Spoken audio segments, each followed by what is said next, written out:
FICA is a not-for-profit arts organization, and we were set up with two main agendas in mind.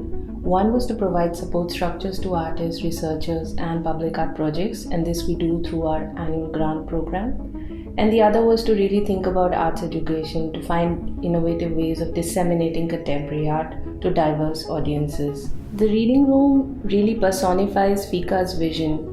Here is a repository of more than 3,000 art publications which are freely available and accessible to everyone. The FICA Reading Room is a space of exchange and dialogue. Over the last 11 years, FICA has given 45 grants to artists, researchers, and public art projects. All of these have happened through independent juries in an open application process.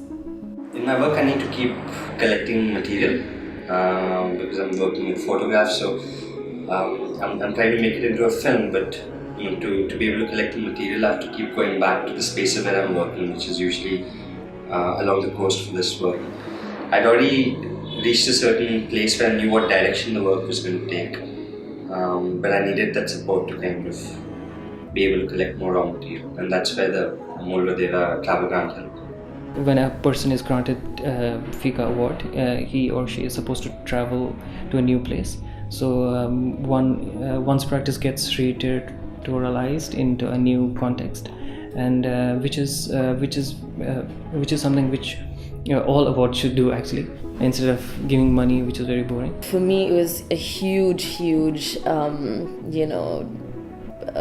hugely important part of how it's shaped where I'm actually heading towards with my practice as well.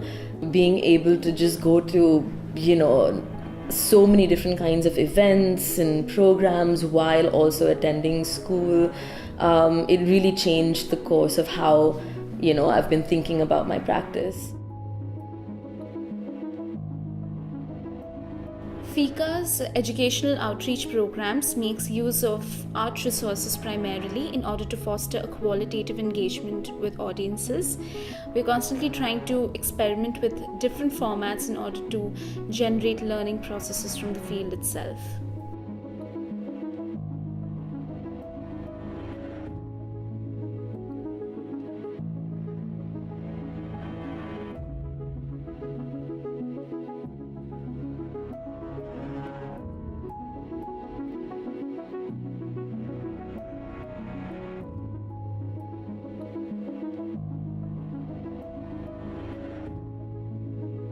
In Sushanta's module, which was the first one, we were actually discussing how it relates to our own practice, and it was like एकदम हाथ पकड़ के धीरे धीरे हमारे अपने काम को he was just showing it to us. This is your work, this is your work, this is how it evolves, this is how it evolves. Although he was not talking about our work specifically, but the method of narration and the way that you go about a work, formulating an idea and then moving on, slowly adding layer by layer by layer, it just felt like a complete crash course in what art is, and that was just revolutionary in a way for us.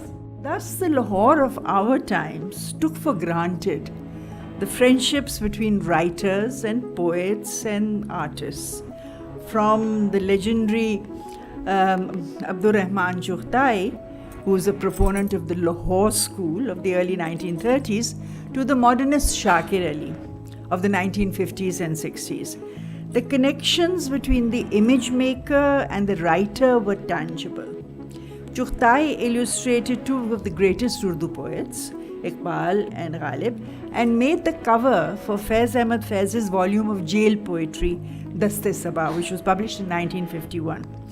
Some of the artists of the Lahore Art Circle, and Shakir Ali was one of them, in the 1950s were also writers. And the back and forth between art and fiction and poetry was an intrinsic part of the Lahore social milieu.